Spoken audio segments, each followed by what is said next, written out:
What's up guys, Cliff here from the Sunday Drive, and today we're going to be working on this 2021 Supra GR.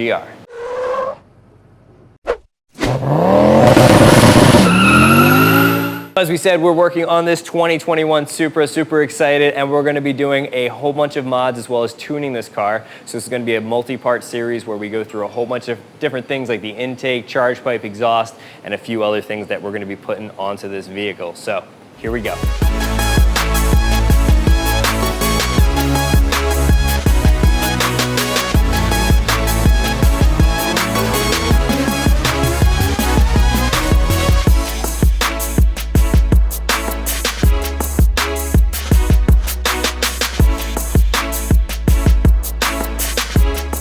For the first part of this video series, we're going to be installing this FTP charge pipe. Now, as you guys all know, the Supra has a BMW drivetrain, the B58 motor. It's the same thing that is in the Z4, the 340, the 440, and BMW engines are well known for blowing their charge pipe. So before you go tuning a vehicle, adding a lot more boost, you do want to replace that plastic charge pipe, which gets really brittle over time and can't handle that increased boost. So first mod, FTP charge pipe. And as with all of our videos, these products will be linked down in the description. You can actually get these products directly through us. First thing, let's go ahead and remove the motor cover. This is just gonna pop right off.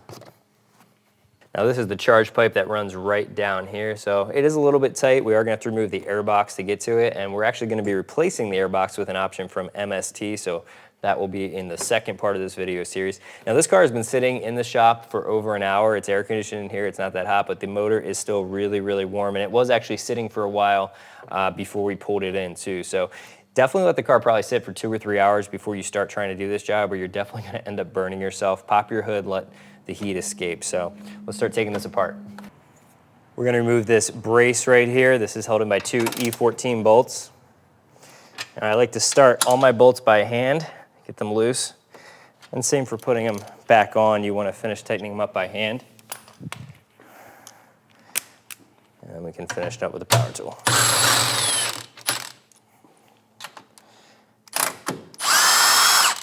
First thing we're going to do is remove this air box. We're going to remove the sensor right here. It has a little tab. You're going to pop this tab up right here and then press down on that same tab, and that will wiggle right out. Take a flathead screwdriver and loosen this clamp.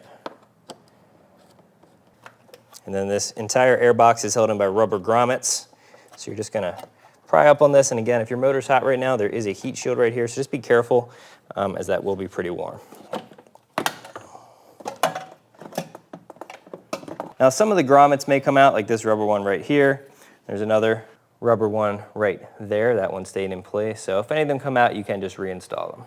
Now we need to remove the inlet that is going from the intake down into the turbo. So we're going to disconnect some wires. Right here is a little clip that holds the one wire into place on the inlet. So we're going to just work that off with a screwdriver. It's just a clip held on by some metal prongs. Just got to pull it off. There you go. Right down here where I'm pointing with the screwdriver is a line that we need to disconnect. Now this is a line you got to squeeze on 2 sides, and then it releases pins on the opposite 2 sides. So I'll show you what this connection looks like up top right here so you can see how it works.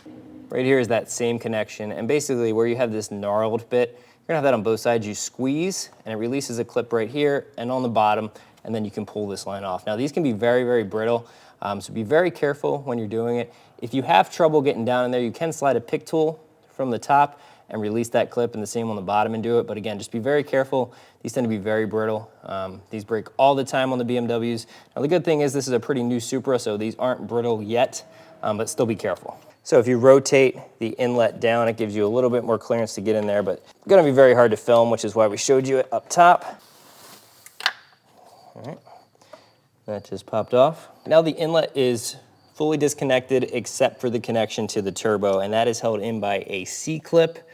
I'm going to release it, and once we have it released, I'm going to show you guys how that comes apart, because it's going to be very hard to film it while I'm removing it. I don't know if you want to try to get down there and actually see it. So this metal you're seeing right here is the top part of that C-clip. It wraps all the way around, or not quite, it forms a C. But you're going to have to release this, push it off, and then the turbo will release. So basically there's a slot on the turbo, and then this C-clip is sitting inside of that slot holding the inlet to the turbo. There's your inlet removed, and this is the C-clamp that holds it in place. As you can see, when it's fully in place, these tabs stick through and lock it into that slot on the turbo.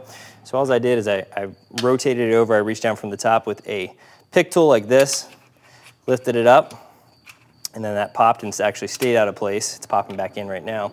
And then I reached my hand underneath, rotated it back a little bit, and took a pick tool on the bottom, pulled that out. And once I had those two out, I was able to push it off and pull the inlet out.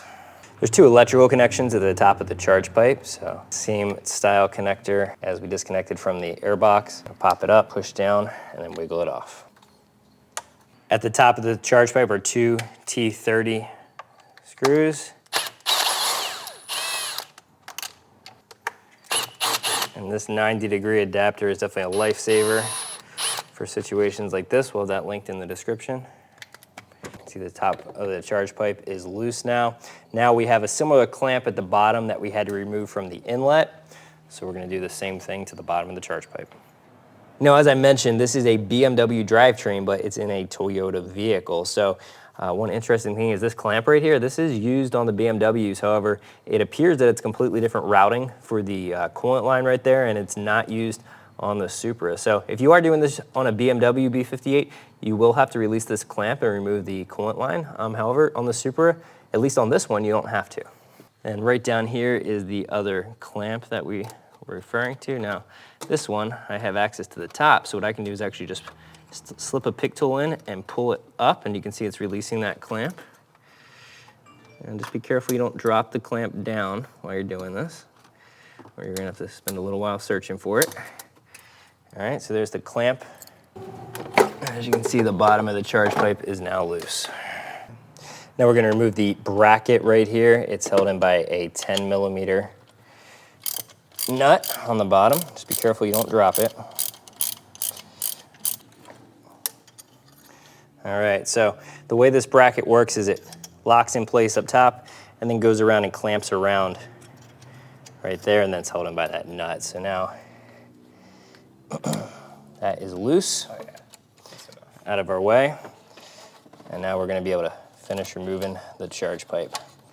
It's just a little too snug to get it out of there without doing that. So just take your time, rotate it around as needed.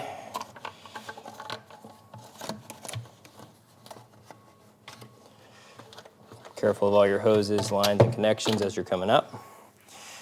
And there you go, that's your charge pipe removed. Now we need to transfer the sensors over to the new charge pipe. This one's held in by a T25. To remove the other sensor, you need to take a deep well 17mm 12-point socket and just unscrew that.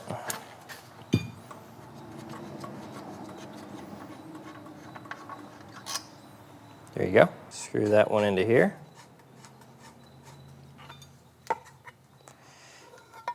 And just snug it up. Basically gonna try to put it the same orientation as the old one. You don't want to over tighten this. This is plastic. So just get it snug. And then there is new hardware included for this sensor. Let me go get an Allen key for that. Take a 5mm Allen key, remove the screw for the sensor. That comes with your new FTP charge pipe.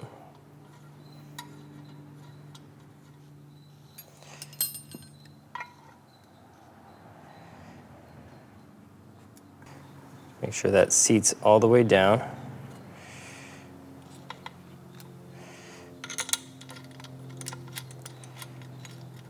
And again, you don't need to over tighten this, you just want it snug. There we go. Now the nice thing about this charge pipe is it comes with bungs right here. So if you ever want to do a water meth injection system, you already have the bungs pre-installed into your charge pipe. And if you're interested in one of those systems for your car, let us know. Always double check these, make sure that they're secure. Sometimes they can be loose, so just double check. You don't want one of those popping out because then you're gonna have a boost leak. Now, depending on the charge pipes you get, they may or may not come pre-installed with a gasket right here. So always double check, make sure the new charge pipe has a gasket. If it doesn't, you'll want to transfer your gasket from your old charge pipe into the new one.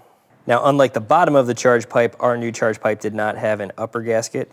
So we're gonna Take a pick tool very carefully and remove this gasket from the OEM charge pipe. Pull that off, and we're going to install that onto the new charge pipe. So you go, just slip it in, make sure you're in the same orientation. You have the inside on the inside. There you go. Now we're going to pre-install the silicone gasket that goes between the two charge pipes onto the bottom one. And usually you don't want it slipped on too far. Just want it on just enough that you have enough to grab. So just make sure you're using the smaller of the two on the bottom of the coupling, since it does taper towards the lower charge pipe. Now as you're tightening down your clamp, make sure that the lip that's right on the end of the charge pipe is on the outside of the clamp. So basically you want your silicone far enough over the end of the charge pipe that the clamp is able to bite down on this part of the silicone and not ride on top of that lip or ridge at the very end. One thing you want to keep in mind is when you're tightening this down, you want it to be at a good angle that if you need to loosen it, you can. So looking at this right here, that should face directly up, so I should be able to access it pretty easily to finish tightening it fully up or loosen it if I need to adjust it at all. I'm also going to loosely install the upper clamp just so it's not sliding around while we're trying to install everything.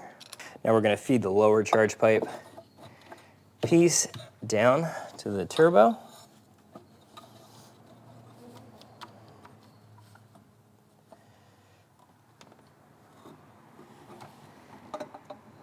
Now that we have everything roughly in place, we're going to stick the top part of the charge pipe in. And just careful of this line right here, and I'm going to rotate that in place. Get that.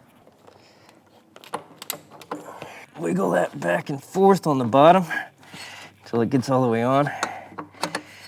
Now this lower charge pipe does not go on as far as the stock charge pipe. You just need to get it on so that the ring of the charge pipe, or that lip where that clamp holds in, is lined up with the turbo. So we loosened those clamps up a little bit, and we got that in right now, so I'm gonna tighten that up. Now before fully tightening those two clamps in the middle, you wanna get this on and get the bolts started. That way you're sure that the holes all line up properly. Now I can finish snugging up this top clamp right here.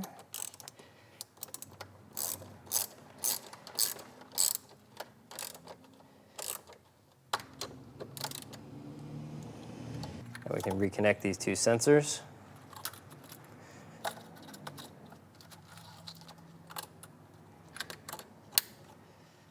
And make sure to relock the pin.